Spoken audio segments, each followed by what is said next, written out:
Hello everyone, welcome back to Learner's Buzz. So as we remember, in the previous video, we had talked about level 1 ESL students and teaching of phonics to young learners. So we talked about analytical phonics and synthetic phonics in that. So hoping that this point is clear to you and you have already made your choice, and accordingly you are adopting synthetic phonics according to the suitability of the approach to the student group in your class.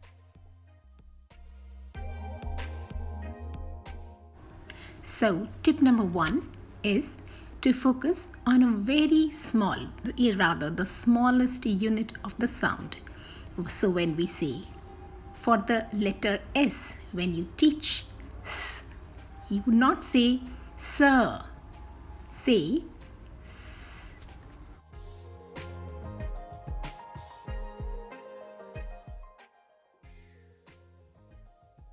So if you remember in the previous video for level 1 in teaching of phonics, I had made a point about teaching of capital letters, which is generally misunderstood concept, as I said.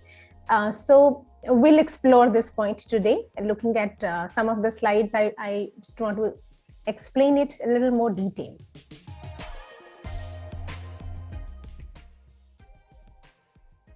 Most of us are very convinced with the fact that the first thing to teach in the ESL classroom at level 1 to the young learner is familiarizing the form of capital letter, identification of the capital letter, and the letter name. The first thing that we need to understand is that the use of capital letter begins once the student starts to write a sentence.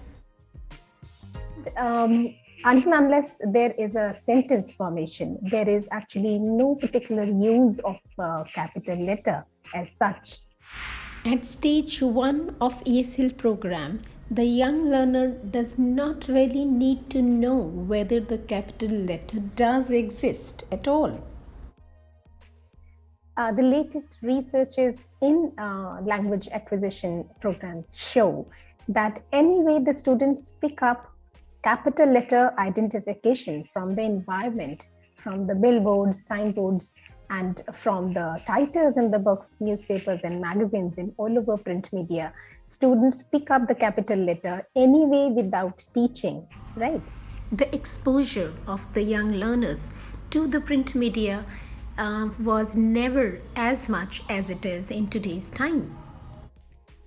The actual environment of the young learners has changed to a great extent as compared to the approach in teaching. So there is a time now to change the approach to teaching as well. You will naturally have a question in your mind, like for all these years, rather decades, why have we been emphasizing on teaching capital letters first and their formations and the letter names if it was so wrong? The real problem lies in actually trying to teach how to write. And as we start teaching the young learners writing, we follow the age-old practice of trying to teach the capital letter because those are easier to write. Now, the only difference we have to bring in our approach is not drilling the student in order to remember that letter name, and we can still continue to practice writing. The practice of writing, learning to write, goes hand in hand with the phonics process. So we have to see that we do not emphasize on remembering the letter names. And now the tip number 3 for today, which might as well surprise many of you. We are talking in context of Indian student, and the greatest advantage that we have here is the other language the student knows. Let's take for example Hindi. So most of our students, in North India, it may be other languages in other parts of India, but for example Hindi. So try to, since the student is a Hindi speaker anyways, so try to use the student's language acquisition skills from the first language. So since the school programs may vary from face to face and in practice actually, so in case not teaching the grapheme already for your Hindi alphabet, what it will be a great idea for most of the schools to do, to teach the swar vyanjan of that we teach in the Hindi language class, to bring it orally in the English language class in order to practice the various sounds like vowels and consonants. This drilling of swar vyanjan or the vowels and consonants as it is called in the English language.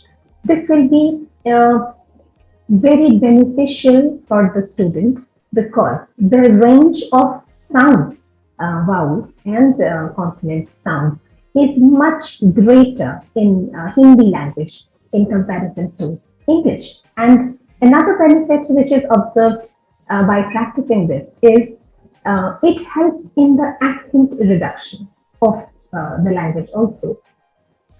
Tip number 4 is my most favorite, TPR, that is total physical response, which I've already spoken before also. Most of the teachers must pay attention to this point, that it is very important that the involvement of the student has to be brought in, and you have to bring the attention of the student to what is being done in the class. And it's very important that the total physical response from the side of the teacher as well as from the student is recommended. When the teacher associates a particular physical response with a particular sound, it helps facilitates the child to remember that particular sound, as well as also to be able to distinguish one sound from the other. Tip number 5 is repetition. Repeating a sound over and over again, reviewing. I can understand the immensity of patience required by the teacher here, but we must understand that this is very important for the child. As a matter of fact, you have all kinds of learners at all stages, and among young learners as well, you have few, slow, so some passive, and some of them are very active and smart learners. So to make use of their skills, and in the drilling, when students can do it together among themselves also, so you can always choose a few who would like to volunteer, and you'll surely have many of them.